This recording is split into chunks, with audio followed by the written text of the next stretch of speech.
Hello friends, welcome to technical Baljeet. दोस्तों, आज हम डिस्कस करेंगे बेवल प्रोटेक्टर के बारे में। बेवल प्रोटेक्टर का यूज कहाँ पर किया जाता है, इससे क्या मेजर किया जाता है, इसका लीस्ट काउंट कितना होता है। आज हम कंप्लीट डिस्कशन करेंगे इसके बारे में, तो बने रहिए हमारे साथ अंत तक। और अगर आप हमारे चैनल पे नए व्यूअर हैं तो चैनल को सब्सक्राइब करके बेल आइकन जरूर प्रेस करिएगा। हमने इसमें माइक्रोमीटर, वर्नियर और डिफरेंट टाइप के इंस्ट्रूमेंट के बारे में बात किया है। तो सबसे पहले बात करेंगे इसके मेन कंपोनेंट्स के बारे में, कौन कौन से इसमें मेन कंपोनेंट्स होते हैं जिनका इस्तेमाल आप इसके मेजरमेंट के समय करेंगे। मेन स्केल, जो कि सबसे ऊपर की जो स्केल होती है जिसमें आप सुई को अलाइन करेंगे वर्नियर स्केल से, जो कि नीचे वाली वर्नियर स्केल है। ओके, इसी अलाइन से आप रीडिंग को मैच करेंगे, कितनी रीडिंग आ रही है। नीचे वाली जो ब्लेड होती है वो एडजस्टेबल ब्लेड होती है, इसी को आप मूवमेंट करेंगे। ओके, ये बीम होती है, इसको आप हाइट गेज में भी फिक्स कर सकते हैं इस बीम को। ओके फ्रेंड्स, और एक डायल होता है जिसमें रीडिंग लिखी होती है। ठीक है, तो ये जो मेन कंपोनेंट्स होते हैं बेवल प्रोटेक्टर के, ये चीज़ें आपको इस्तेमाल करनी है।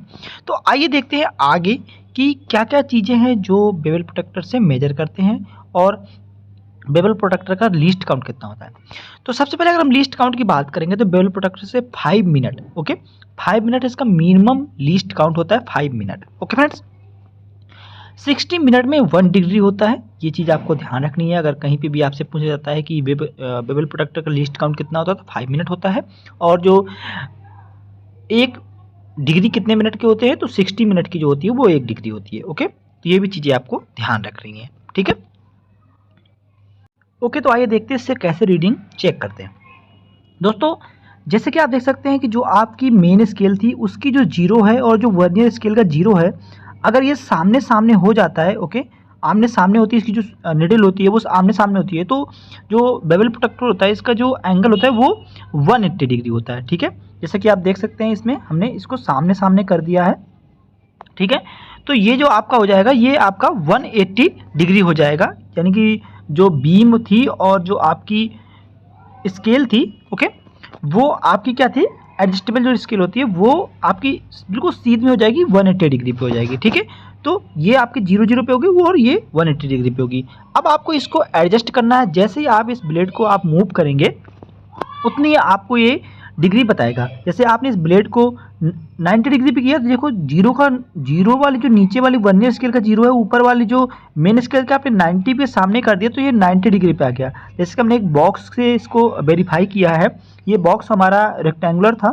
ठीक है, इसके हमने जो ब्लेड थी और बीम को हमने एडजस्ट किया है, तो आप यहाँ पे देख सकते हैं कि बिल्कुल 90 डिग्री पे जीरो, यानी वर्नियर स्केल का जीरो और मेन स्केल का 90 आमने सामने है, यानी कि 90 डिग्री पे है। ठीक है, अगर हम इसको हाइट गेज में, यानी ब्लेड को हम हाइट गेज में फिक्स कर लें, जैसे कि हमने यहाँ पे देख सकते हैं कि हमने हाइट गेज पे इसको फिक्स कर रखा है, और जो हमने ये वाली जो ब्लेड थी इसको हम इसके पार्ट के, अगर हम कह सकते हैं जो हमारी फ्लैट फ्लैंज होती है, यानी कि कह सकते हैं जहाँ पे फ्लैटनेस सही होती है, हमें वहाँ पे अगर उसका एंगल चेक करना हो, वहाँ पे आप देख सकते हैं कि हमने इसको बिल्कुल फ्लैट फिक्स कर दिया है। ये आपका 0 पे हो गया जो आपकी बीम थी, और इसको हमने जो मूवेबल जो ब्लेड है इसको हमने एडजस्ट किया है। एडजस्ट करने के बाद आप देख सकते हो कि जो वर्नियर स्केल की जो वैल्यू है वो मेन स्केल के 90 डिग्री पे, यानी कि 0 और 90 डिग्री आमने सामने। आप लेंस पे जो छोटा सा लेंस लगा होता है इस पर आप देख सकते हैं। ठीक है, तो यहाँ पे 90 डिग्री है, यानी कि इस पार्ट का जो एंगल है वो 90 डिग्री है, यानी कि अगर हम बात करें उसका, ठीक है, तो 90 डिग्री पे इसका एंगल है इस पार्ट को, क्योंकि हमने यहाँ पे 0 पे बट किया हुआ है, यहाँ पे इसका प्लेन सरफेस पे वी ब्लॉक पे। ठीक है, और ये हमारा 90 डिग्री हो गया। तो इस प्रकार से इस पार्ट का एंगल 90 डिग्री जो है वो स्पेसिफिकेशन था, तो हमने इसकी 90 डिग्री इसको मेजर किया है। किसी पार्ट का एंगल निकालने के लिए कभी कभी ड्राइंग पे ना उसकी टॉलरेंस भी दी होती है, तो टॉलरेंस यानी कि ±1 डिग्री दिया हुआ है। तो यानी कि अगर हम इस पार्ट के बारे में देखें तो जैसे कि 89 यानी कि 89 डिग्री और 91 डिग्री तक इसको एक्सेप्ट कर सकते हैं। तो अभी क्या करेंगे कि जैसे मान लीजिए आपने जीरो, जो वर्नियर स्केल का जीरो था और मेन स्केल के जीरो से अगर 89 के सामने आ रहा है, उसके बाद कहीं थोड़ा सा जो लाइनें हैं वो सीधी नहीं है, यानी कि आप मिनट पे जा रहे हैं, तो मिनट को यानी कि दो लाइनें जो नीचे वाली जो दो लाइन की वर्नियर स्केल की जो दो लाइनें होती हैं बीच की, उन दोनों लाइनों के बीच की जो वैल्यू होती है वो 5 मिनट होती है। उस प्रकार से आप देख सकते हैं कि जो वर्नियर स्केल होती है और मेन स्केल की कौन से लाइन से मैच करती है सीधी सीधी, उसके बाद उनकी लाइनों को काउंट करके 5 से मल्टीप्लाई कर सकते हैं और उसी प्रकार से वो मिनट निकल आएगा। अगर वो 60 से ऊपर होता है तो वो 1 डिग्री में कैलकुलेट हो जाएगा, यानी कि अगर 60 मिनट हो गया टोटल तो 1 डिग्री हो जाएगा। ठीक है, तो यानी कि 5 मिनट करके आप उसको ऐड कर सकते हैं, जैसे कि 89 डिग्री, 20 मिनट, 25 मिनट, 30 मिनट, इस प्रकार से भी आप वैल्यू को फिल कर सकते हैं।